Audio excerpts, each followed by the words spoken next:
we're unique. We're a 350-acre resort in a world of like bucket list big mountain destinations. Like they're the ones on the top 10 lists in the ski magazines. But we come to the table scrappy, inventive, entrepreneurial. It's been a good experience. Welcome to the storm.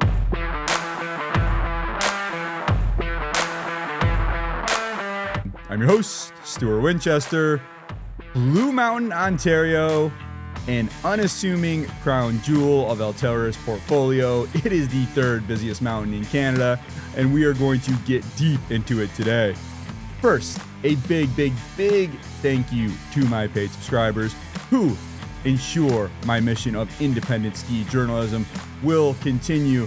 For their support of the Storm Skiing Journal and podcast, you can upgrade at any time at stormskiing.com. You can also support the Storm by grabbing some merch at our store online at stormskiing.myshopify.com. And please follow the Storm on YouTube and Instagram at Storm Ski Journal. All right, I am so fired up to talk to you about slopes. Slopes has been a part of my ski day, every turn, every run since 2018. And I am so fired up to have them back as a partner for the second consecutive ski season. If you're not familiar with Slopes, it is an incredible ski tracking app. It compiles your stats by day, by trip, by season, or by lifetime. Also very cool, real-time tracking of your friends while you're at the hill, including this year, me, as I am working as a product ambassador for Slopes. I am skiing all across America this winter, as I do every year, and if you track me down, I will hook you up with some Slopes stickers. Follow me on Instagram at Storm Ski Journal to see where I am skiing on any given day, and hopefully we will cross paths and take a run together. If you want to try Slopes, you can claim a free premium day pass by clicking on the link in the article that accompanies this podcast on stormskiing.com. After that free day, you are going to want to have premium slopes all the time. I am plus 300 days and counting lifetime on the app. I absolutely love it, and I am fired up to have them back as a partner for the second consecutive year. See you on the hill. All right, let's talk about my friends at Profile Search International, the ski industry talent acquisition experts. For more than 30 years, Profile Search International has been the only executive search and recruitment firm in the entire world that is 100% focused on the ski industry. Look, one thing that I have learned very clearly from doing the Storm Skiing podcast is that running a ski area is a lot harder than we think. And it's only getting more complicated with things to deal with like data and online commerce that just were not part of the equation 30 years ago. And sometimes it's hard to understand in this landscape what you even need to do to compete, the kind of talent you need to compete. This is where Profile Search comes in. They have an intimate understanding of what it takes to run the modern ski area, and they know the folks who can help make it happen and who's available or who might be. Profile Search is set up with offices in the US and Canada, and they can find and negotiate with the right leaders for your team. You can reach out to them directly at profilesearch.com or contact them by email or phone, or send me a note and I can connect you directly with this expert team. That's Profile Search. Hit them up at profilesearch.com. If you run a ski area or outdoor brand, you should consider hooking up with my friends at Bonfire Collective. Bonfire Collective is a fractional marketing team that collaborates specifically with ski areas and outdoor brands. They will give your marketing a fresh perspective and better storytelling to supercharge your rebranding or advertising. Bonfire can help you rethink your approach in ways that can turbocharge your business. For example, they took on the marketing at one New Hampshire ski area and doubled revenue in just 3 years. And I am speaking from firsthand experience here. When the Storm was ready to invest in our first ever digital marketing campaign in 2024, I worked with Bonfire to make it happen, and I brought them back for a second round this winter because I was so satisfied with the results. I love working with them. because they do great work and because they are great people who are genuinely pleasant to be around. If you want to get started with Bonfire Collective, you can start that process by talking to Eric over at Bonfire Collective. Eric was a co-founder of Bluebird Backcountry, Colorado, the first human-powered ski area. He knows the ski business, as many of my listeners realize, because Eric came on the podcast last year and told that story. Visit bonfirecollective.com to connect with Eric, or I will be happy to make that connection for you. All right, time for episode 226 of the Storm Skiing Podcast. Dan Skelton, President and Chief Operating Officer of Blue Mountain, Ontario. My guest today has been President and Chief Operating Officer of Blue Mountain, Ontario since 2009.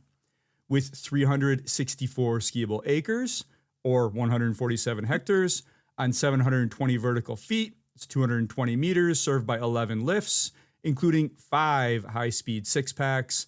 Blue Mountain is the largest ski area in Ontario and traditionally the third busiest in all of Canada. He has worked at the ski area since he was 13 years old and grew up at the base of the mountain. Dan Skelton is my guest. Dan, welcome to the Storm. I get an insane number of requests to host Blue Mountain, Ontario on the podcast, so I am fired up to make this happen. Hey, first of all, thanks very much for having me, Stuart. Like I said before, I'm late to your pod. So I've been chewing through your back catalog, and I just love the window that you've opened up into the industry. It's fascinating. Well done. Thank you. You know, as I mentioned before we got into this, this will be my first Ontario pod. Who else should I get from Ontario on the pod? You know what? Moonstone Mount St. Louis is our biggest competitor. Okay. And they are just scrappy, just like us. Mm-hmm. They have just recently put in an 8-pack. With heated seats and a bubble, which is for an Ontario resort kind of unheard of. I think they'll be the only ones with one of those for a while, but they're a very interesting group. Still family run like we used to be. Mm-hmm. And we collaborate all the time, but they're a very interesting group. Oh, that's a lot of fun. Yeah, I've been talking to them a little bit. Hope to set up a pod with Moonstone at some point. So, You know, you're in an interesting spot here, Dan, in Ontario. I'd imagine you have some U.S. market, but probably a lot of Toronto. And there's obviously some political jawing going on back and forth, and we don't need to get into the specifics of that. But at the Ski Vermont annual meeting in New England, the operators were saying that, you know, a lot of them, like Jay Peak, for instance, gets about half of its visitorship traditionally from Canada. And they were very worried about the sentiment from Canadian customers who were feeling like they don't want to spend their money in the United States right now. I'm curious where this lines up with Blue, is being owned by a U.S. company, but being a Canadian mountain. Are you hearing anything from your customers, concerns about that? And if so, what's your messaging to them as you're someone who's right in the middle of all this, kind of caught in the crossfire, and, you know, but you have to run the business for the locals. So are you hearing anything, and how are you responding to it? Well, my response, first of all, is shh. So far, it's a non-issue. I mean, one of the beauties of of being part of Alterra is our emphasis on honoring and preserving the uniqueness of each resort and each mountain community. That comes right out of Jim Crown's founding vision. It's a big part of our secret sauce. So from a local's perspective, you know, our change in ownership really hasn't led to any changes in how we present to the community as a ski resort, or our leadership team hasn't changed. You know, the cross-border tension is real, but our market, it's 7 million people in the GTA, and our brand is 85 years old. And I haven't really heard any feedback.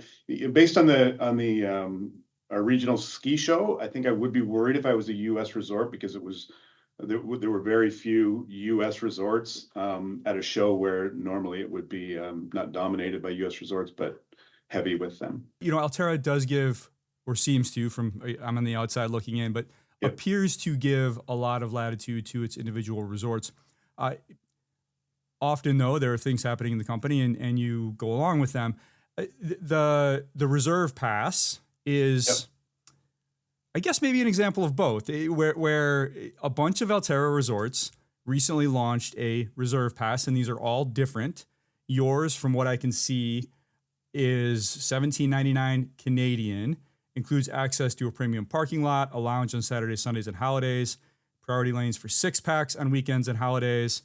Tell us about Blue Mountain's version of the Reserve Pass. And I guess what would be interesting here, Dan, in relation to what you just said about Alterra is, did Alterra come to everyone and say, you have to come up with something, a Reserve Pass? And how did you get to this version of it? We're all on board. I mean, it is new for us, and it may not be an obvious fit on its face. Would we be here if it wasn't a corporate-wide initiative? Maybe not. But we have seized on it, and we're hoping that it's successful. So the way I would position it is, it addresses a niche demand, but at the same time, it's going to allow us to invest in infrastructure in our mazes and scanning and sorting labor to make our lift mazes more organized for everybody. Maze organization, if you've been to our lifts, you know how close they are to the road. And we get scored really low on lift line organization. So we're looking at using this product to invest in better organization Friday to Sunday. Our lines will have a very different look this year. And, we're using this product to balance out access. I mean, this is very niche, exclusive access. But we're going to earmark some of this top line to support a program that we launched last season that we're super proud of. We have an outreach program where we bring 2 groups of 40 kids for 4 Sunday night sessions each. And that's free bus, free rentals, free lessons, free food. All of our instructor time is donated. It was the brainchild of a local entrepreneur, John Mealy and Chris Duran, the North American GM of Rosignol, supported by the YMCA. And the premise of the program is if you live in a ski community, you should be able to ski regardless of your circumstance. And so we're using this product to kind of fund a product on the other end and really open up access for kids. And boy, when you get in touch with this program, it really shows you the power of skiing and the purpose of skiing. When you see kids, getting together and joining socially in a kind of an adventurous context, it's a really heartwarming program. Yeah, it's a nice way to give back, and we see a lot of chairlift sales, for example, go back to local organizations and groups. I think when programs like this are launched, Dan, they really certain elements of them really dominate the headlines. There's a lot of parallels in the high cost of lift tickets, particularly here in the United States, that we've seen, and I'm guilty of writing about it. But it's there, and I have to. These sorts of programs, I think, are very easy to mischaracterize, and I think they make people really mad. I want to start with all of these programs appear to be very limited in numbers. Sugarbush in Vermont actually put out a number. I think it's 250 they're selling, and theirs are $2,000 a piece US. So that's, I don't know if you have a number you can share with us, but can you talk about how you're making sure that this is a benefit for folks who want this premium experience that isn't going to detract from the experience of the other blue skiers who may not be paying almost $2,000, but they're still paying quite a bit to get out and ski usually? Yeah, I mean, we have 2 things driving us to limit access. One's the perception, but one is just the physical space to have a third line. So we've limited sales. We've limited a bulk of sales to Ikon pass holders, and then we're going to infill that with a day ticket or a day experience. And that one we're going to gauge the volume on based on what we see in the lineups and how it works. So that's how we're going to manage it. But our lift lines, aren't there's 8 to 12 minutes on the busiest days. At the north end, they're less than 6. So we've got a buffer there to manage the nature of that lineup. So have you been hearing an earful from locals? Are people upset about this? What are you hearing? Well, I think it's only social media, and I think that's kind of the nature of social media. So I don't know. I want to see the product play out before I pass judgment on it. Yeah, I'm curious if you have had a chance to get out and ski at some of the ski areas that have rolled out these fast lanes in the past few years. Yeah. Alterra's partner Powder rolled it out at Copper and Snowbird and Bachelor in Killington a few years ago. I was at Copper last winter, well, the winter before, and they have a couple six packs right at the base.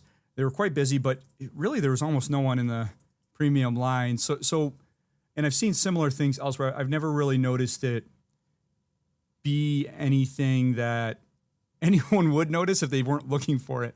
I mean, have you visited any of these places? Do you have any ideas for how to, or did that give you confidence to be able to roll this out?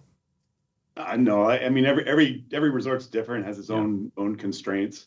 We don't have any out of base capacity constraints at all. Mm-hmm. I've experienced the B line not as a participant, but just kind of watching it. And I mean, I don't mind standing in a short lift line.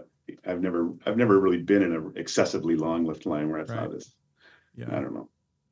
So I want to go on a little bit of a tangent here. I want to talk about your lift lines. I'm especially interested in lift lines. I have a special impatience for, I don't mind long lift lines.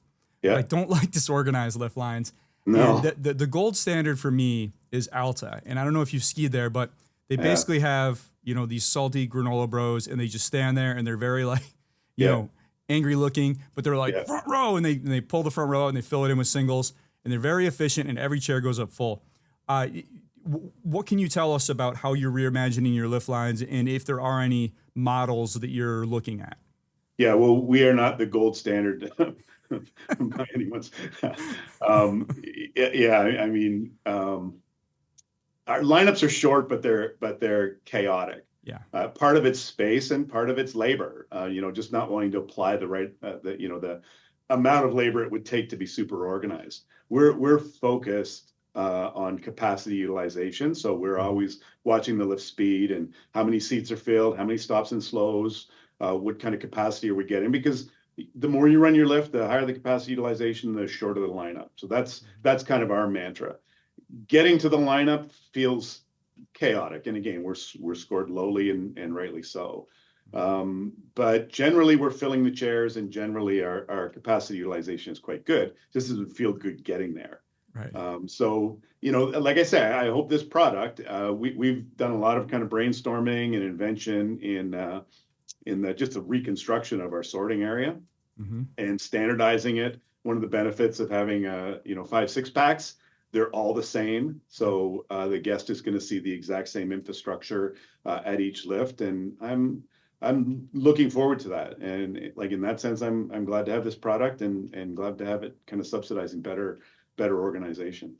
What can you tell us about the organization itself? There's tons of ways you can organize lift lines, right? At Whistler, I saw to great effect have the merges, and in the U.S. these seem to work less well for whatever reason. Yeah. But in Whistler they worked great, and every lift, every chair was going up full. And then you have the model I described at Alta where they bring people up and call up the front row.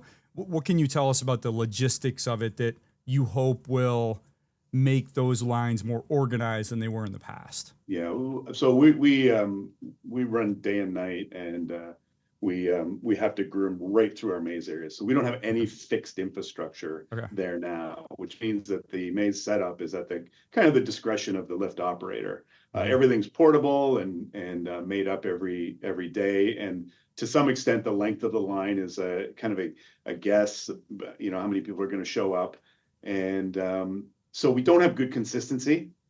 And then we don't have regular staffing of the sorting area. So a lot of times it's just a big messy merge from two sides.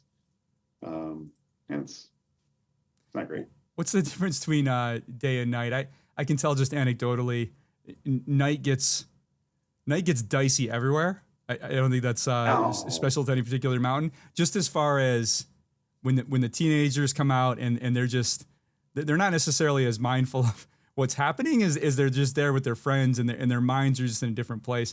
Is there a difference day and night atmospherically between how those lines work? How the lines, well, it's obviously a lower crowd, so there really aren't any lines. Maybe on a really nice Saturday. But the vibe's very different. We replaced all our lights with LED lights so that the atmosphere is a lot brighter. And we night ski on 3/4 of our trails. So we've got 4 lifts open. and a lot of the kids keep to the terrain park, and it's an interesting vibe. It's very different than in the day, but it's still a lot of fun. Yeah. No, I'm like I told you before we started, I grew up in the Midwest, and I think I skied for about 3 years before I realized that people did ski during the day because it's such a part of the culture in the middle of the continent there. Sure. So you've seen it all, Dan. You've seen. I mean, not only did you work at Blue since you were 13, as I said in the intro, but from what I understand from this article I read online, you grew up in front of the Apple Bowl chairlift. So tell us about growing up at Blue Mountain. What was that like? So I grew up on a service road, about 60 feet from the ski hill. So the service road was owned by Blue Mountain. Okay. So I'm right close to the ski hill, but we're also 2 miles from Georgian Bay, which is on one of the Great Lakes. Okay. So, I mean, growing up here was a ton of fun. Our neighborhood was full of kids, a lot of kids my age. We built tree forts and rode skateboards and had dirt bikes and windsurfed off the local beach, and skied a lot. Yeah, it's fun. I mean, when you're doing it, you can totally take it for granted. When you look back, it was paradise. Yeah. What was the Blue Mountain of your childhood like, and how has it evolved over the years? Well, I mean, you remember skiing in the 70s and 80s. Like what's changed? Just development's changed. The places, there's been a ton of technological change in the ski industry. And, from my perspective, being on the inside of it, it's been so cool to watch. We in Ontario, Christmas isn't really guaranteed with natural snow. Okay. And so, the move to high volume snowmaking and tall towers, automated snowmaking makes the season longer and more consistent. Winch grooming, flex tillers, and 12-way blades. Our trails are groomed way better, and access to the steeps is way better. Lifts are faster. The wait times are less. I turned snowboarder for a couple years, maybe 3 years in the 90s. Okay. But then when shape skis came out, I got hooked on skiing again and fell right back in love with it. So, I mean, everything's kind of fundamentally similar, but the polish and the actual experience is. And now it's the world of multi-resort passes. I mean, 2 years ago, I can report like showing up at Zermatt with your skis and your Ikon pass and going straight to the lift, and scanner greets you by name like it's your home resort. That's pretty next level for someone who loves to travel and ski. Yeah. So it's just different. Yeah, I hear you, and I tend to come down on the side of skiing is a lot better than it used to be for a lot of the reasons you mentioned. The skis are better, the equipment is better, the snowmaking is more reliable, the passes are better. Curious though, is there any part of that old Blue Mountain that you miss, that you get nostalgic for? I mean, I'm a big history buff, and we're surrounded by a lot of black and white pictures and nostalgias. I suppose if you were, as a teenage boy on a ski day with a pretty girl, that chair you're on, if it was the slowest, longest, doublest fixed grip ever, that'd be fine. But I think for the most part, like, when I go into our lodge in the morning, there are groups of, 6, 7, tons of groups of people, retirees, and some of them just going to be late for work. You can get a full day's, what used to be a full day skiing in an hour and a half now. Yeah. And so, it has changed kind of the lifestyle nature of it for people who are able to get out. We talk a lot about lost ski areas, and there's a lot of lamenting around them. What I've found as I've started to dig into it more is there's a pretty simple formula, and it's that the ski areas that invested in snowmaking starting around and sometimes before 1980 are really the ones that survived, and the ones that modernized did, and the ones that did not or were mismanaged failed. I'm curious if you noticed an inflection point. Like, was there a key decision or a key moment in history when Blue set its trajectory and said, okay, we're going to modernize with the industry, we're going to lead it, we're going to ensure the long-term survival of this place? Because there's a lot of good ski hills that are gone, but they just, from what I can tell, they didn't make the right investments. So, having been there for a lot of the history of this mountain, is there a certain time or event where you look back and said, okay, that's when Blue decided it was going to not just be another, dusty Ontario hill. It's going to be a real forward-looking mountain. I guess I would credit our founder. We were the first to market with chairlifts and snowmaking, and there's an entrepreneurial spirit that runs pretty deep here. Mm-hmm. And I don't know if that's about creating that protective critical mass. I know that there's a lot of small ski resorts in this area where the tipping point was replacing an old lift, an mm-hmm. orphan lift, or a lift that's aging out. And skiing is pretty capital intensive, so you have to have a certain scale to be able to maintain the equipment. But our secret sauce, I think, is in our DNA. It's we've always been very forward looking. We've led the industry in a lot of areas.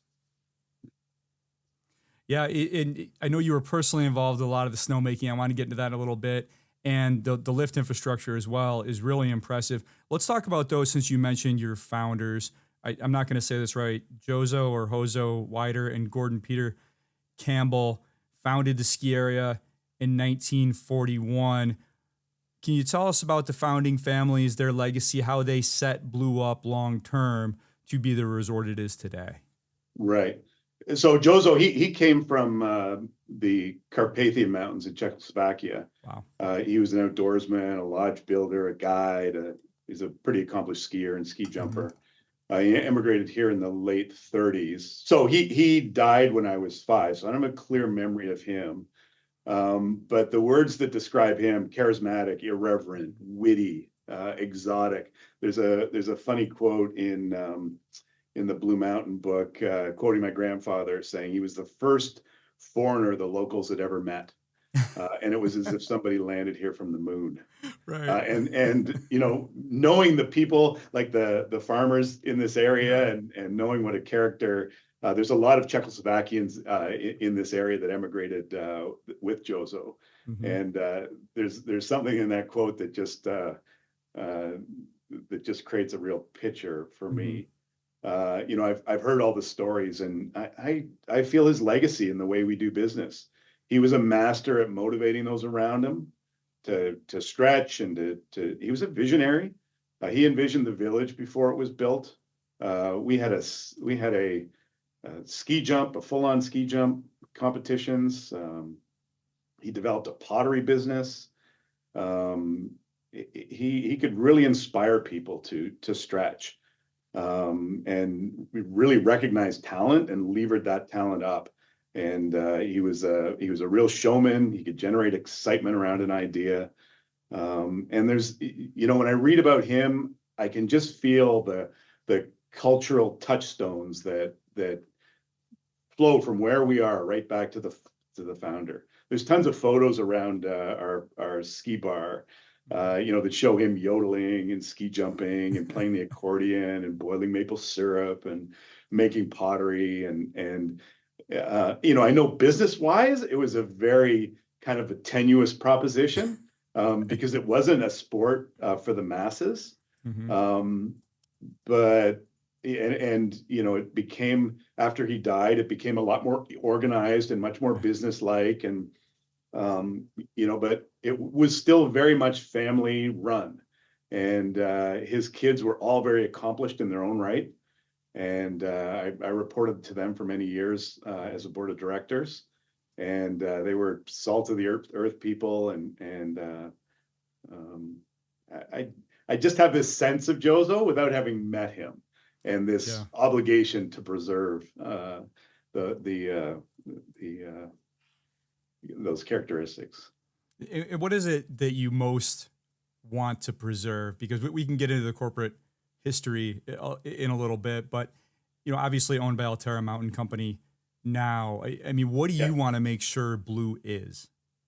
Just the energy and the passion for the outdoors, the passion for what we bring to people. Hmm. Skiing is one of those sports that, like, name a sport you can do when you're 2 years old and 82 years old. Right. There aren't many, Hmm. if any. And a sport you can do as a grandparent with your grandkids, or a parent kid. It's a very cool. I watch my kids grow up at the ski resort, and every experience is transformative. You watch them go over a jump, and that's the platform for their next big experience and their next big adventure. And it's truly character building. And I feel like that's the kind of that essence, that energy, that passion for the outdoors and other people who enjoy the outdoors. You certainly have a sense for that energy because, as I said, you've worked there for a long, long time. Tell us about your first job at Blue and then how you worked your way up from there. Sure. So I started. I'm not sure if I was. So I was born in August. So I think I started when I was 13 because it was that summer. Okay. But I'm not. That might have been illegal. But I started when I was 13, 14. That summer, picking up garbage in the ditches between our Okay. parking stalls, and Hmm. that was in the 70s. That was before stick and nail and rubber gloves, and it was at Okay. a time Okay. when people were just dumping their garbage like garbage cans into Right. the ditches. So Yeah. I had a full-time job. Hmm. Um, I think I still have my first check. It's 245 an hour. Okay. And after that, I worked in the winter on lifts, and the summer job was in support of the Alpine coaster. So we had one of the first slide rides, Oh, cool. and that was a big summer business that was an anchor for a bit of a water park. And so, we had night skiing at the time, and between night skiing and winter weekends and Christmas break and March break and then summers, there was always work. Like Christmas in my house was you wake up, you have breakfast, you open some presents, and then you walk across the street and you go to work. And that's what it was like until almost until I graduated university. Right. And maybe still, right? Yeah, maybe. Yeah. But I mean, you're working night skis, and you're usually working with high school friends. And Hmm. from lifts, I moved on to ski patrol and snowmaking and grooming, and in the summer helped with maintenance or lift installations. There's always something different, though. That's a great thing about working in a ski resort. Like, you could spend a week or a month or even all summer running a paintbrush or a Hmm. chainsaw or like any manner of heavy equipment, or you might spend the summer like cutting and bending steel for the next lift. So at Um, some point, you went off and got a civil engineering degree, and you came back, and I want to hear about that. But I'm curious if you knew when you went to get that degree that you wanted to come back, because it sounds like that variety and that ever changing challenge and that dynamism that appeals to you. But I don't want to put words in your mouth. So no, tell us about going away, coming back, where you went, and if this was sort of your inevitable trajectory, or if it went a different way. yeah, no, I'd love to say it was all part of a brilliant plan, but my planning horizon is measured in months. Okay. Okay. I even think I might have picked the wrong engineering. Um, but I studied in Ottawa, and I Hmm. did spend a couple of summers working for Delta Engineering, which was a big name in snowmaking systems at the time. Worked there as a researcher, and I learned a ton. It was a very interesting company. It was run by a crazy man, Jeff White. Is a fantastic guy, famous, infamous in the industry. Hmm. But he put me on projects that were just I rode around in a garbage truck for a week because he had an idea of putting something internal to a garbage truck to process waste, and I learned how to code, and I Yeah. learned how to run blueprints, and spent some time in the NRC cold labs researching nozzles, working at testing nozzles. A lot of time in the NRC library, like researching wet bulb algorithms and all that kind of stuff. So it was formative, but I mean, I did come out of it knowing I really didn't want to work in an office. Hmm. And so, like I said, my planning horizon is measured in months. So I So how'd was, you end up back at Blue? Did you just hear there was an opening for an engineer, or did you no, there just was no opening for an okay? engineer, but I mean, one of the great things about Blue is if you can fill a void, fill it. Okay. Right. And that's something that I really do try to preserve. I love that idea. If someone's got a talent, well, let's figure out how to use it. So what was the void and how did you fill it? So I landed there. I mean, the funnest job in a resort is snowmaking. Okay. So I landed there in the snowmaking department, and the season before they'd replaced their data logger for all the equipment process control, and but it still fed this ancient Delta control panel that I actually had a hand in building when I worked for Delta. Yeah. And it had the first computer ever, a Durango with a 4-inch screen. Okay. But the data logger came with a manual, and I'd read the manual, and then I brought my PC in and started coding to this data logger, and I was playing this stupid video game, 688 Attack Sub, and it had all these cool. This is before I started using Windows SDK. Okay.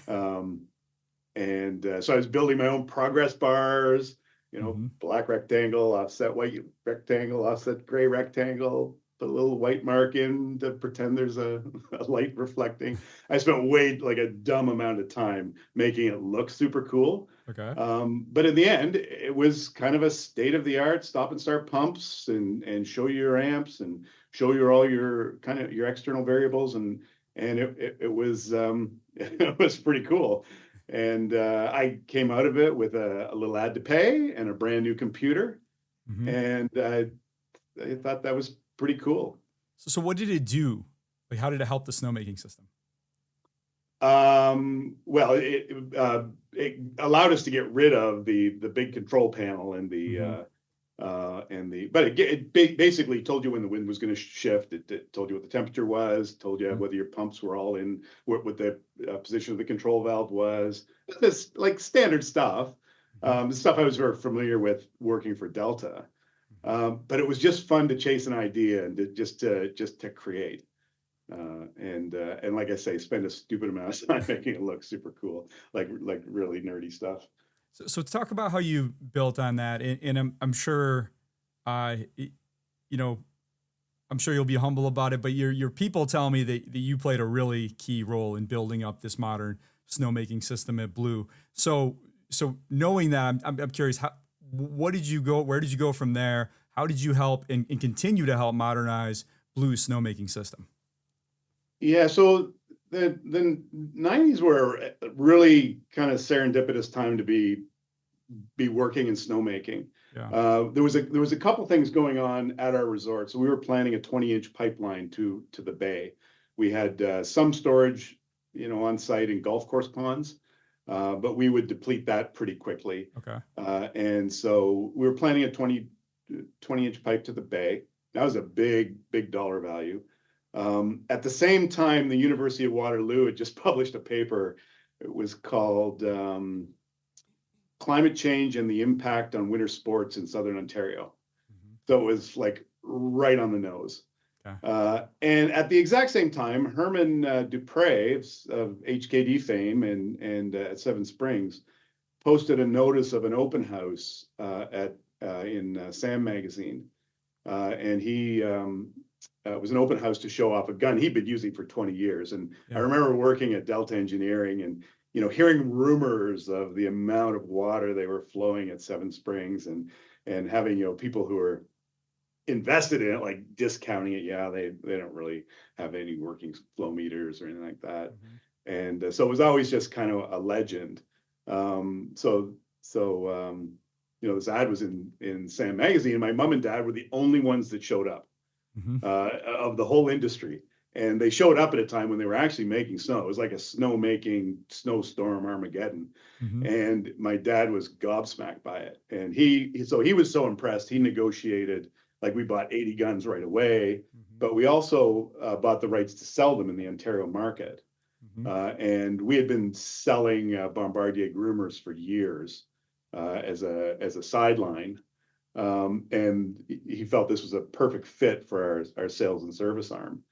So my role was to kind of put all of this together, and all of these things, required investment. And, the board is worried about climate change, and, should we be making long-term investments in skiing?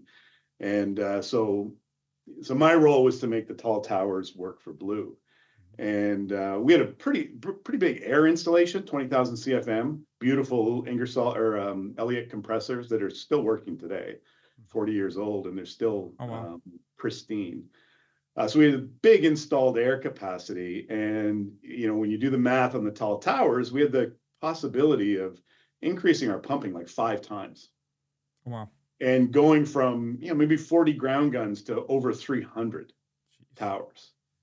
And the thing that scared me the most was we were a 5-man shift at the time. Right. And I don't know if you know many snowmakers, but it takes a while to be a good snowmaker, and there aren't that many that stay for a long time. And the ones that do are scary. They're pretty monsters. So that was the part that was really driving me. So we started with a time motion study, and went up there with stopwatches and clipboards, and showed that 80% of the time, or 80% of the snowmaking effort, was hooking up guns and hoses. And so I had this idea for a valve that would allow us to hose down and with a very simple action, turn on a tall tower gun. And so I got together with our machinist and said, "What about this? Do this." And so we built this valve, and it worked great. And we built a bunch of them. And we had Charlie Santry here from HKD. And he looked at it and said, "That's a pretty good idea." And he offered to trade the patent rights for a boatload of guns. Okay. And I thought, well, that's a pretty good deal. Let's do that. And then the next year they had developed the valve. So they invited me to Boston to participate in some testing. It was HKD's kind of takeoff on the valve. And they had done it with a think tank of engineers that were associated with MIT. And so we had a brainstorming session at MIT, and we're talking about like different installations, above ground, below ground, different modes of operation. And I had another idea, and I drew something on the whiteboard, and then before we left, I'll take a picture of that. Maybe it's a good idea. And then we had a great week. I think it was a weekend. We were testing at Watusitt with liquid nitrogen in a chamber, and it was summertime, and broke lots of stuff and discovered lots of stuff, and it was really cool to be part of. Mark Meadows was there. He's from Torrent Engineering, big engineer in the business. And so later on, when I got the pictures back, I thought, maybe. And I just happened to a friend of mine, is one of my best friends from since before kindergarten. He's a mad scientist, electrical engineer, and he happened to have some time on his hands. And so we put our heads down, and basically I did the valve design and the user interface, all of the communication protocols, and we invented them. That was really cool. He was like I say, mad scientist genius. He could do machine code for microprocessors. So we built it around a Motorola processor, and he could lay out his own printed circuit boards and have them built. So within a couple of months, I mean, the two of us, we were doing the work of a small design team with no budget at all. And just thinking, we're chasing the idea. That's the joy of discovery, is just chasing the idea, like putting in 80 hours a week outside, underneath snow guns with multimeters, trying to, make things work. So we went to work, and I came up with a brand new valve. It's like 14 custom parts and 180 other parts, and did all the procurement for it, and shop the shop drawings around to some of our local jobbers, and Jamie developed the circuit board, and we had a prototype, and we built 300 of them, and they're still the backbone of our system. We've been going through a lot of retrofitting, and we're putting it through a communications upgrade right now. And so there's a few of them that are out of service, but they're still state of the art and still working. Like this is 25 years later. Wow. Right. So yeah, you don't know how cool it is that you told that HKD story, because I had Charles Santry on the podcast recently, and he told his side of that same story. And I know you haven't heard that pod yet, because I haven't put it out yet, but it's very cool that that you both told that, and so we have the full history of it now. You know, Dan, one of the things that I've been critical of Vail Resorts of is that I'm not sure that they've ever really appreciated the importance of snowmaking in the East. And, you know, that's a whole separate conversation. I'm wondering what your experience has been like with Alterra. And I realize you were owned by InterWest before that, but in particular, these technology is just changing so fast and it's getting so expensive. And I'm wondering what the effort looks like to continue to modernize Blue and make sure you have a top flight snowmaking system, and what sort of buy-in and understanding you have from Alterra that, look, this isn't Winter Park. You know, we're not going to get 350 inches of snow. Like, we need snowmaking or we don't have a product. Yeah. Well, we've continued down that same vein of kind of inventiveness. So we're slowly run by run taking out 10 hydrants and putting in 25. So halving the spacing so we can double our intensity. And we're playing the wind probabilities. Our winds are 40% one side, 40% the other side. So our active snowmaking is generally on a 6 to 8 hour cycle, flipping from one side to the other. So we've developed a pretty cool line flooding concept. I think we've done 14 trails already. And then slowly retrofitting the priority trails for opening with the warmest weather guns, the most adjustable guns. So again, by being inventive, we're getting big bang for our buck. So we're probably, you know, doing as much as we can with the in-house labor and the talent we've got. So I'm actually pretty happy with the level of investment. I always want more. We've got room to put in one more pump. I'd love to get to 15,000 gallons a minute. I'd love to install a lot more cathodic protection. I think we've got some aging pipe and maybe some restrictions that we've got to release. But generally, I think we're in pretty good shape. Did you know Axess is a software company too? On one hand, we are a trusted provider for world-class access gates and RFID technology at hundreds of resorts across the U.S. But what really drives us is software. It's the software that connects every part of the ski resort operation, from ticketing to guest management. Best case in one fully integrated system. No patchwork, no extra vendors. Our solution bridges the gap by simplifying workflows, connecting touchpoints, and maximizing investment as the resort grows.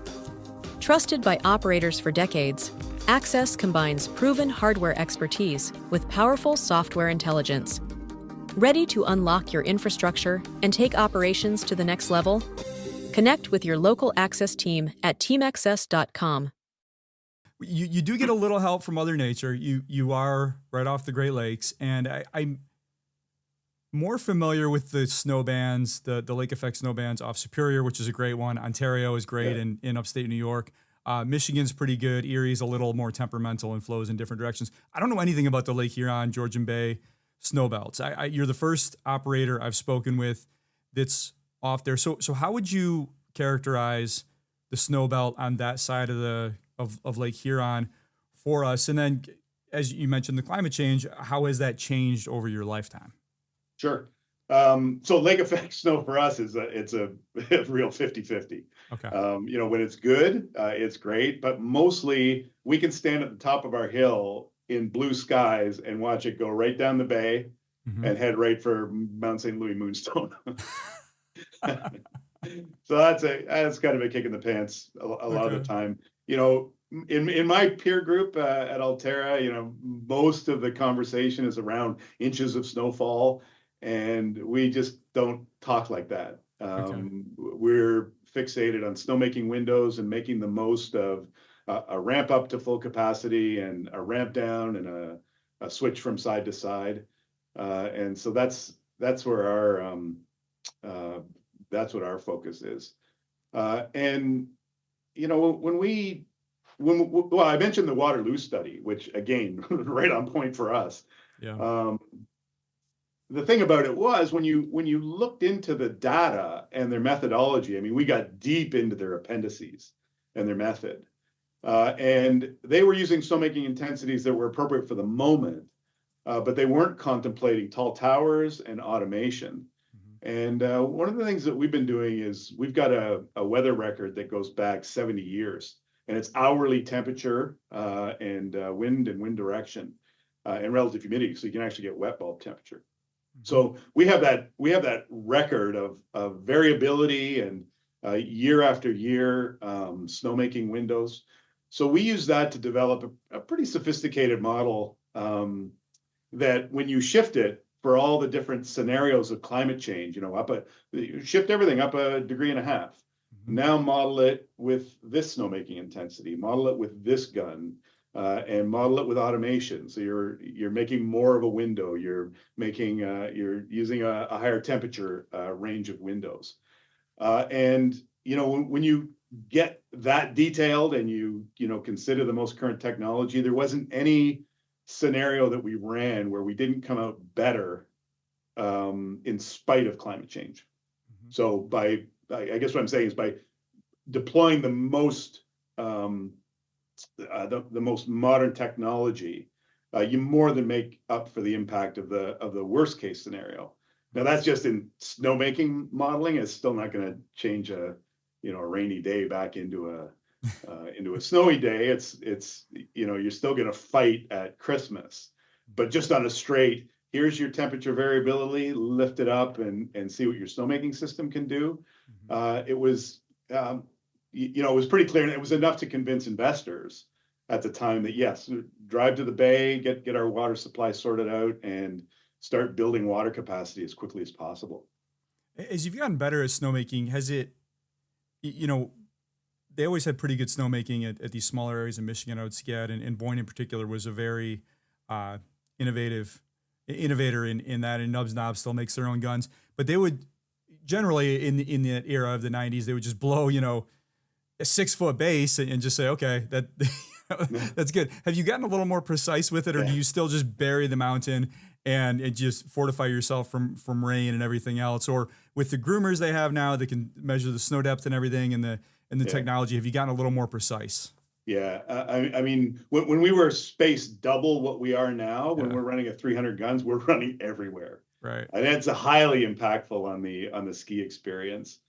So by shrinking the spacing, we're really focusing our production more and able to leave some trails open. But yeah, we use differential GPS in the cabs of the machine, so the operator can see the depth underneath him.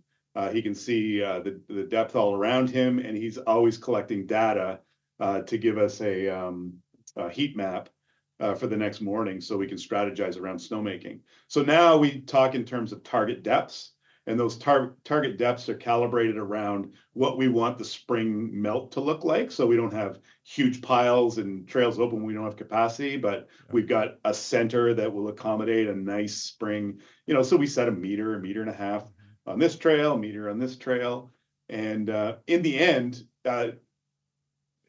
add to that the notion of summer grooming and creating a base so you don't have big pockets. We're probably making 10 to 20% less volume than we normally would, and we're way smarter when it comes to that risk mitigation going into the spring and making a decision. Should we shut down snowmaking? Last year we worked that system intensely, and we were able to stop making snow in January. The end of January. Wow.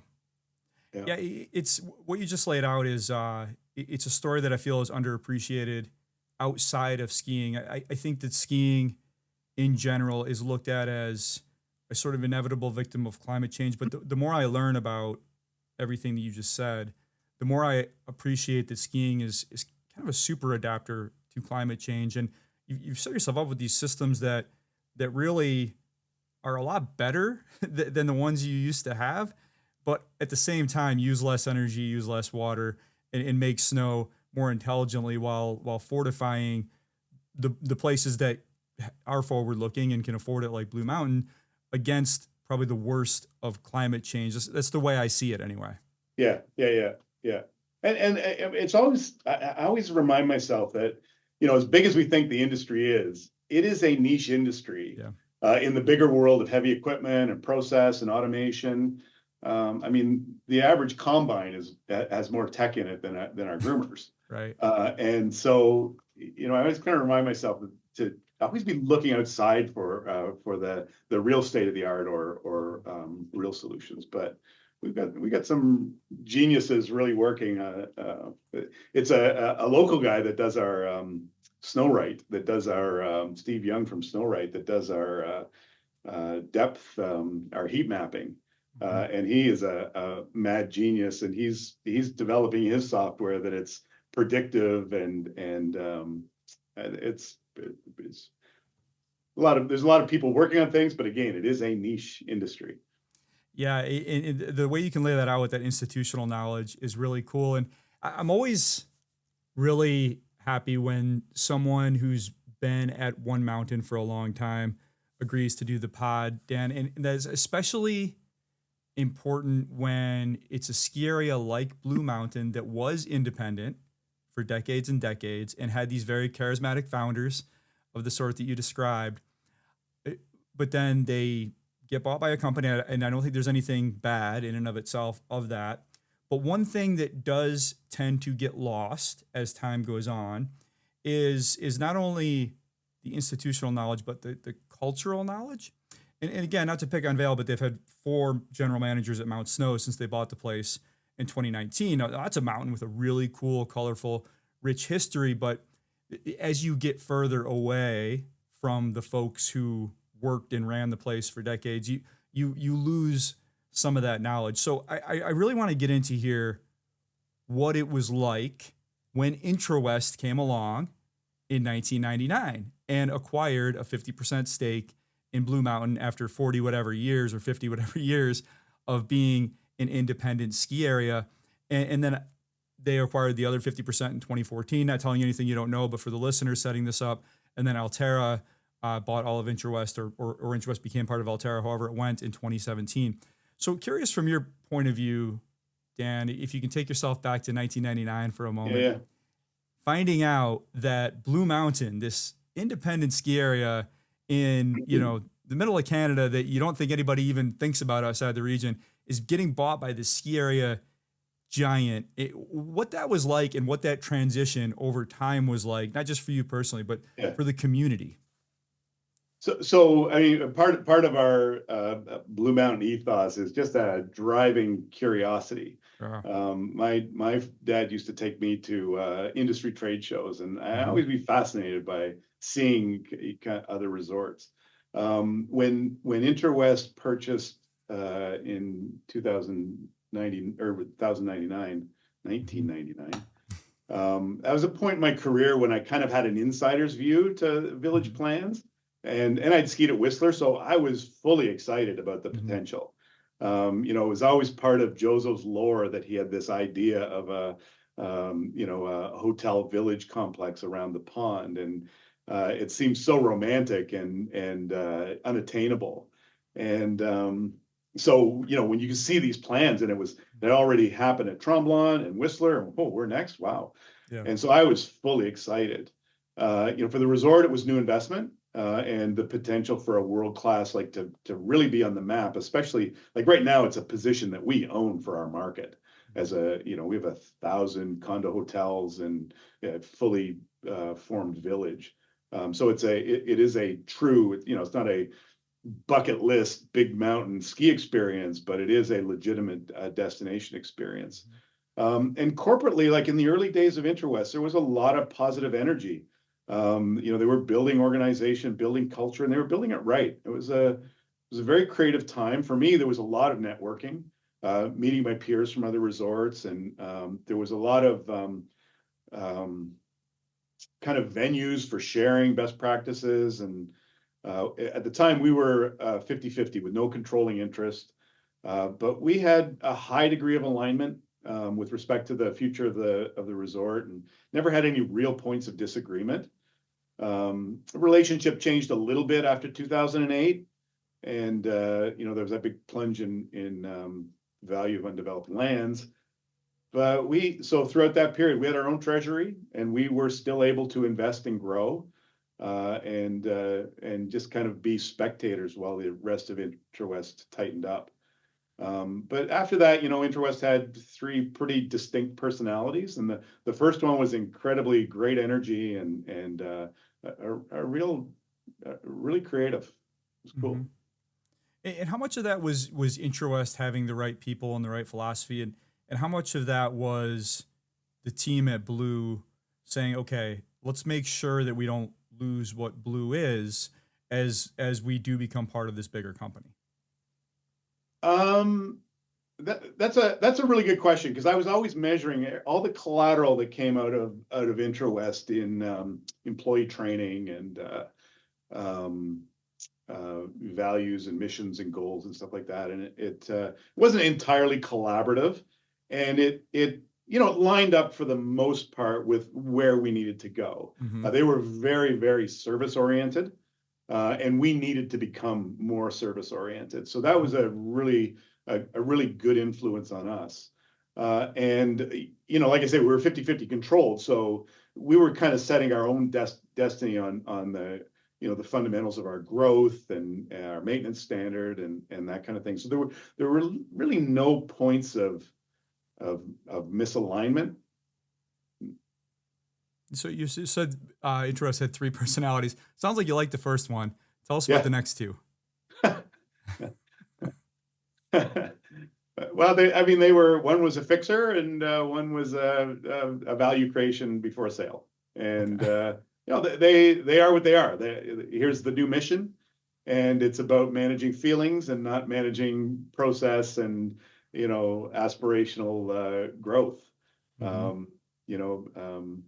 Bill Jensen, he had a hard job, and he did it with an incredible amount of grace. And it was just a different time, and we got through it. So you got through it to 2017. Alterra comes along. What was that transition like? Because it was almost like going back, because Interwest had been shrinking, selling off Whistler, selling off Copper, becoming a different company. And I think you had 6 resorts left, you and Tremblant and Steamboat and a couple others. But now you're part of a big company again, like a really big company, and not only a really big company, but one that is going on the marketplace, challenging Vail Resorts in the Epic Pass. What was that moment from, it's not really a moment, but 2017 to 18, as Alterra came in, solidified, launched the Ikon Pass? So our first interaction with ownership was when Eric Resnick came for a day. It was a day of due diligence, came with a team. And we had organized a conference room, and we had a slide deck, 120 slides probably. Mm-hmm. And, we were planning for this, day-long presentation of the growth potential of Blue Mountain. And Eric showed up, and he says, "Nope, grab your boots, we're going skiing." And for me, that was like completely unexpected. I loved it. He pumped me full of 4 hours worth of questions. Okay. But he's investing in a place and people, and he wanted to ski the place and meet the people. And I thought that was super cool. And then, later I saw Jim Crown's founding vision. He did a clip that we show at our leadership meetings, and it's fully inspirational. Really acknowledging and celebrating and honoring the authenticity of not just the ski resort, but the resort community. And out of that fell really naturally all of our values. Rusty did an incredible job of engineering a a venue where we created mission, vision, and values, and did it collaboratively with a very high degree of consensus. And there wasn't really a point of misalignment for Blue. So we're fully bought in on the foundational elements. And we're working with a high degree of decision-making autonomy and decision-making authority. Our senior leadership team hasn't changed at all. And I think all of the efforts, in the background, there's the kind of the regular centralize this because it makes sense. And for the most part, those moves have made sense and they've landed in the right spot. So so far it's been really, really inspiring.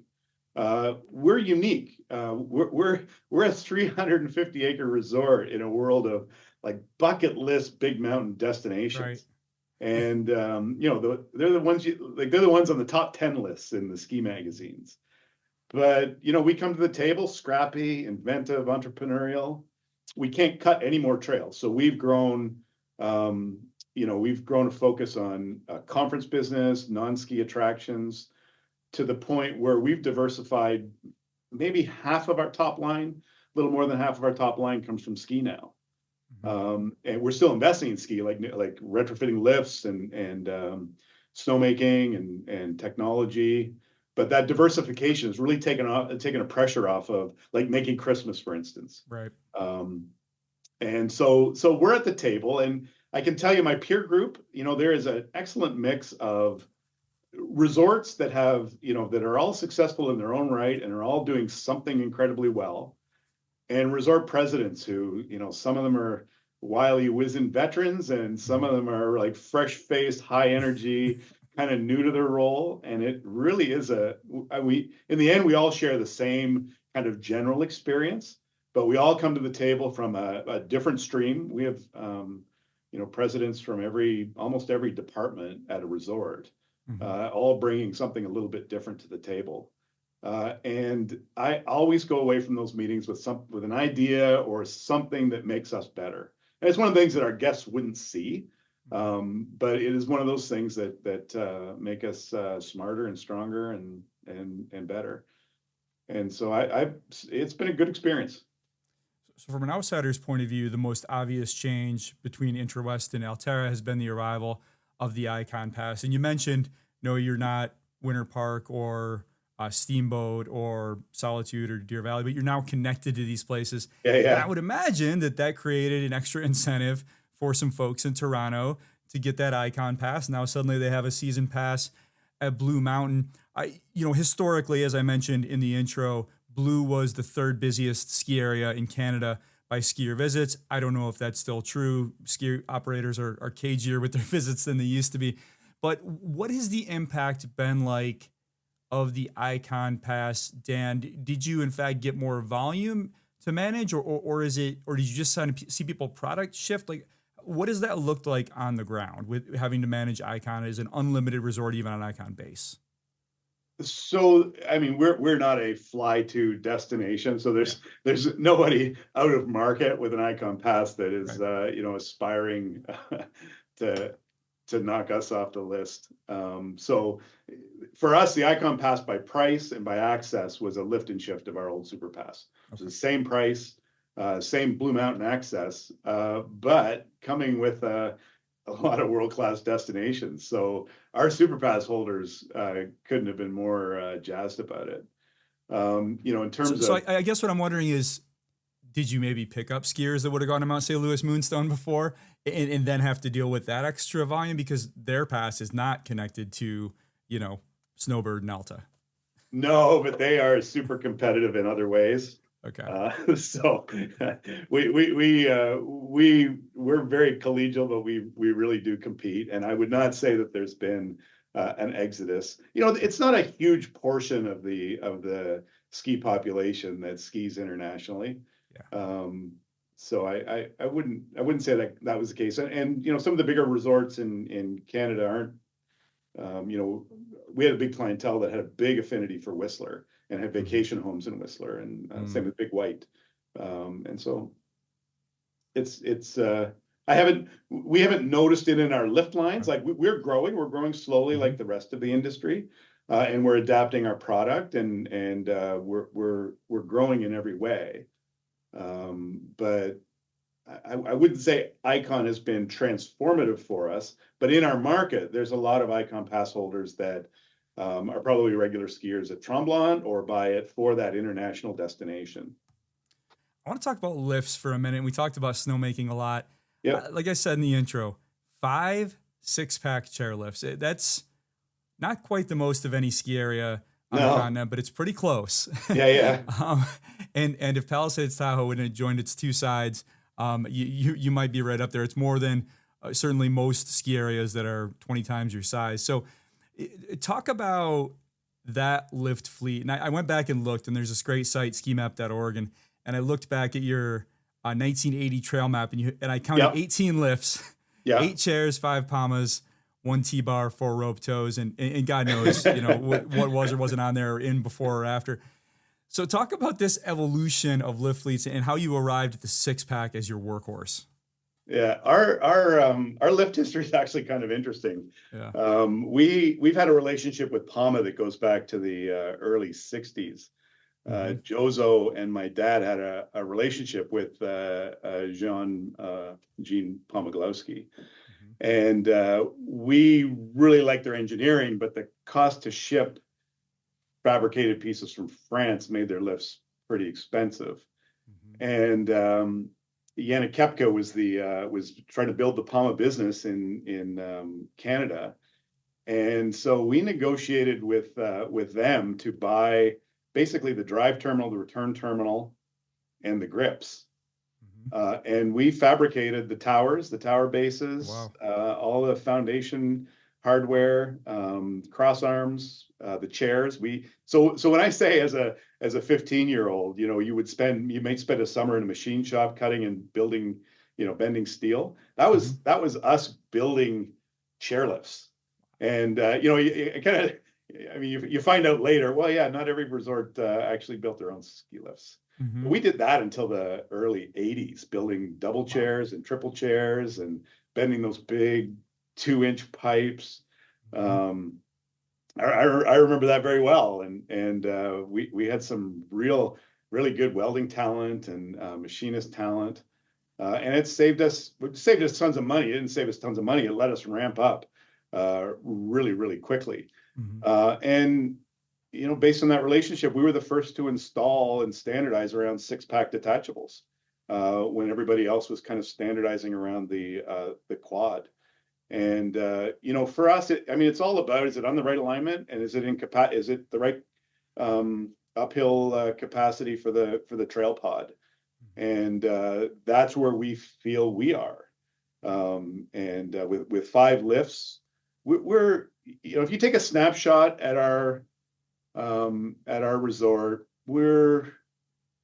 you count 10,000 skiers, maybe 11,000 skiers, but we operate 3/4 at night. So a peak day for us, we turn a parking spot every maybe 1.5 times a day.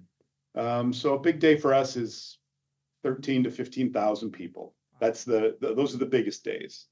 And so that makes us obsessed with balance.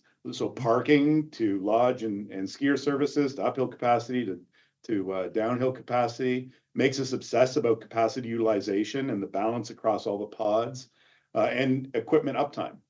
And every couple of years, we will do a full resort survey. So we'll harken back to our last master plan. We'll update all the features in it, and then we'll validate them with aerial photography and people counts, and have people out there with stopwatches and counters, and we'll do a full capacity. And that's led to some great insight. It's why our terrain park is where it is now. It's why our race course is where it is now. It's why we've prioritized some snowmaking at some trails versus others.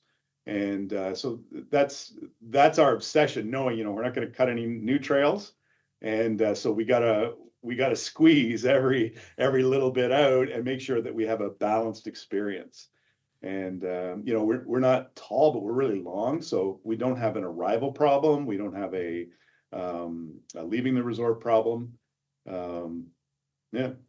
So Mont St. Louis Moonstone, as you mentioned, put in Ontario's first 8-pack a few years ago. Yeah, they Twin did. Mountain, Michigan on your other side also has one. Didn't sound like you either thought you'd get one or were interested in one. I'm not sure which it is, but do you ever think that that could be a consideration for Blue? I no, I don't think so. You know, the wear and tear in those lifts as the chair gets heavier and heavier, and we're cycling every 2-3 minutes. Yeah. You know, it's to me, it's not really a need for a heated seat or a bubble. And like I say, as long as our balance is good and that's the right lift, all our lifts are in good alignment. So we've started a program we've done 2 lifts already of retrofitting them. So leaving the stations and the tower, but changing the assemblies and the chairs and the grips and the controls and the drive. That's going to be our approach going forward. Yeah, this is another reason that I love this institutional knowledge. You've been there so long. I'm really obsessed with this notion of ski areas that went from like 15 lifts to 5 lifts, but still move as many people. And one of the best examples of this, was it more? Oh, more. Yeah. Like our lifts are way more reliable. Lines are are less, and we use way less labor. When you say you can't cut any more trails, Dan, is that because you're not allowed to, or you're just out of room? We're right up against boundaries. Yeah. I mean, okay. It's funny how close to the roads we are and the property lines. If you ever see us in the summertime, you'll see an attraction park that I don't think you could squeeze more capacity out of a space. That would be I think one of our new strengths is how do you make something out of nothing. Right.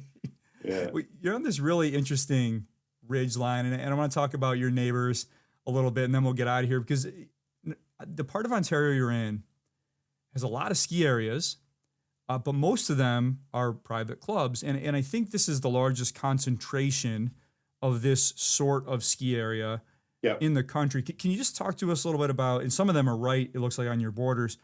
Can you talk to us about the dynamic of the ski areas that surround you and how that impacts you as the only real, as far as I can tell, large public ski area right there in that region? Yeah. No, they are all incredibly sophisticated operators. They're well funded. Each of them have detachable lifts. Most of them have automated snowmaking, and because they're clubs, and they all have nicer lodges than we do. Okay. And which is a little grating. But as operators, we get together. Okay. We don't compete with them; they compete with each other, though, for members. Okay. And it's highly collegial and collaborative. We always sharing expertise or people or parts. So it's a good relationship, and they push us. I mean, we spent a few years a little more focused on non-ski attractions than we were on snowmaking, and our neighbor kind of leapt ahead a bit ahead of us in their temperature threshold. So they were making snow early in the season. We weren't, and boy, did our customers ever notice. And so it's that kind of push and pull that just kind of elevates our game, and in that instance, kept us honest and had us, we're getting behind in snowmaking. There's this interesting historical quirk, and I was not aware of this until I was researching for this podcast, that Blue owned Georgian Peaks for a time in the mid 80s. And I realized that this was, a much different period in your life. You weren't running the resort, but what can you tell us about that period and ultimately why Blue didn't hang on to that property? The Peak, that was a real anomaly and maybe a little bit of a cautionary tale. So we owned it for 6-7 years. Okay. And it's incredible terrain.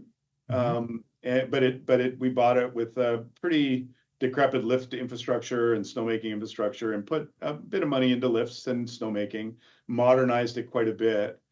The idea I think that we would get scale and efficiency, but fact is, it was a 20-minute bus ride away. Okay. 20 minutes, maybe 10-minute bus ride away. Mm-hmm. And it really didn't. Okay. Didn't improve our efficiency or our scale. So we sold it to a new membership. We sold it for a profit. So it wasn't a horrible business. And we sold it, in a state that the members could be proud of. But it was one of those ideas. And we're not afraid to make mistakes and try new things. We had a water slide at Wasaga Beach, maybe 30 minutes away. Okay. And that felt like a good idea because it was aligned with our competencies that we developed by the Great Slide Ride in a water park. But it's just distracting so far away, and you do not get efficiencies when you're so geographically apart. And so you try things, you learn things, and again, that's part of our ethos. All right, Dan. Well, look, I appreciate you giving me so much time today. Sorry we went way over, but I think that was a really good one. And again, just amazing to talk to someone who literally grew up at the mountain. That is just irreplaceable knowledge. So I thank you very much. I appreciate it. I'm long overdue because, like I told you, last time I was at Blue Mountain, you did not have a single 6-pack, and now you have 5. So that tells you how long it's been since I've been there. So I'm overdue for a visit, but I hope you have a great winter, Dan. Thanks so much for your time today. All right. Well, if you visit, you knock on the door, and we'll go skiing. I'll make it happen.